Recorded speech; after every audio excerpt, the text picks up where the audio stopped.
Network 18కు ఇచ్చిన ఇంటర్వ్యూలో prime minister Hindu ముస్లిం గురించి నేను ఎప్పుడు అనలేదు అని మాట్లాడిన దాంట్లో ఒక ఆసక్తికరమైన కామెంట్ చేశాడు.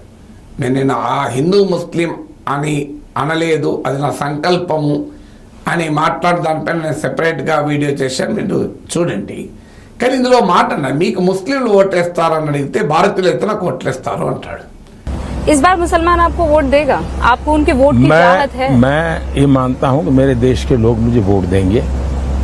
అంటే మోడీకి భారతీయులు ఓట్లేస్తే మరి ఇండియా కూటమికి ఎవరు ఓట్లేస్తారు? పాకిస్తాన్ వాళ్ళు ఓట్లేస్తారా? చైనా వాళ్ళు ఓటేస్తారా? అంటే మోడీకి ఓటేసే వాళ్ళే భారతీయులు, మిగతా వాళ్ళు భారతీయులు కారా? భారతీయులు అయితే నాకు ఓటేస్తారు అన్నాడు. అంటే నా గుర్తంత వరకు 2014లోనైనా 2019లోనైనా బీజేపీకి 40% మించి ఓటు రాలే. అంటే దేశం మొత్తం ఇది నేను చెప్పేది. అఫ్ కోర్స్ ఒక 224 సీట్లలో మాత్రం బీజేపీకి 50% ఓట్లు వచ్చాయి. మిగతా 319 సీట్స్ అంటే మన 543 సీట్స్ కదా లోక్సభలో, మిగతా 319 సీట్లలో బీజేపీకి 50% ఓట్లు రాలే. అంటే దేశ జనాభాలో 60%, 319 నియోజకవర్గాల్లో 50% కన్నా ఎక్కువ అసలు భారతీయులే కారా? 60% ఆఫ్ ఇండియన్స్ భారతీయులు కారు అని మన దేశ ప్రధాని అంటే ఇది మన దేశాన్ని గౌరవిస్తుందా? భారతీయులైతే నాకు ఓటు వేస్తారనే దాని మీనింగ్ ఏంటి? మోడీకి ఓటు వేయని వాళ్ళంతా భారతీయులు కారు.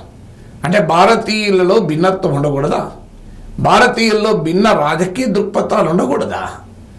భిన్న రాజకీయ భావాలు ఉన్నంత మాత్రాన వాళ్ళు భారతీయులు కాకుండా పోతారా? ఇప్పటికే క్యాంపెయిన్లో రాహుల్ గాంధీ గెలవాలని పాకిస్తాన్ కోరుకుంటోంది. బీజేపీది మోడీ గ్యారంటీలు అయితే రాహుల్ గాంధీ చైనా గ్యారంటీలు. ఇలా చైనాను పాకిస్తాన్ ఇప్పటికే పట్టుకొచ్చారు.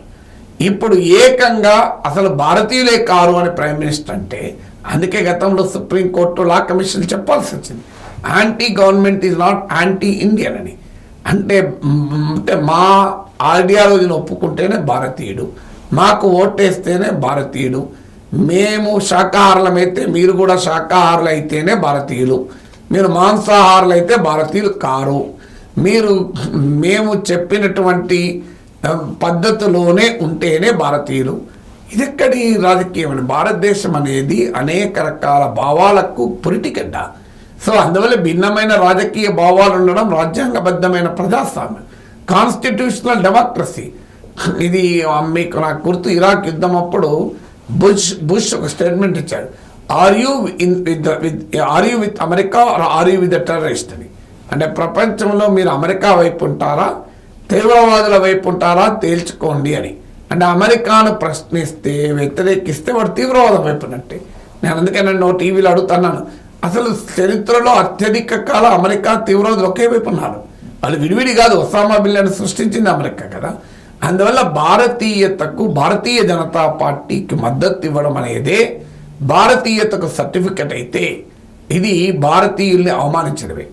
భారతీయత అంటే భిన్నమైన రాజకీయ దృక్పథాలు, భిన్నమైన భాషలు, భిన్నమైన సంస్కృతులు, భిన్నమైనటువంటి జాతులు. మీరు భారతీయ ఆత్మ హిందీ అని అమిత్ షా అంటాడు.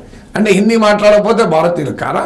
నేను ఆ రోజు కూడా అన్నాను, ఈ భారతీయుల ఆత్మ హిందీ అయితే మా తెలుగు ఏంటి ప్రేతాత్మ అవుతుందా పిశాచం అవుతుందా అని. అందువల్ల భారతీయ ఆత్మ తెలుగు చోటు ఉండదా? అంటే భారతీయ ఆత్మ ఒక్క హిందీ కాదు, రాజ్యాంగం గుర్తించిన అన్ని భారతీయ భాషలు భారతీయ ఆత్మ. కానీ హిందీ భారతీయ ఆత్మ అని దేశ హోంమంత్రి అంటాడు. సో ఈ రకంగా వన్ నేషన్ వన్ లాంగ్వేజ్, చివరకు కేజ్రీవాల్ ఇటీవల అన్నట్టు వన్ నేషన్ వన్ లీడర్. మీరు మోడీని సమర్థిస్తే మీరు భారతీయులు, మోడీని ప్రశ్నించి బీజేపీలో ఉన్న వారు కూడా భారతీయులు కారు, అద్వానీ లాంటి వారైనా. సో ఇది ఎక్కడి రాజకీయమో ఒకసారి ఆలోచించండి.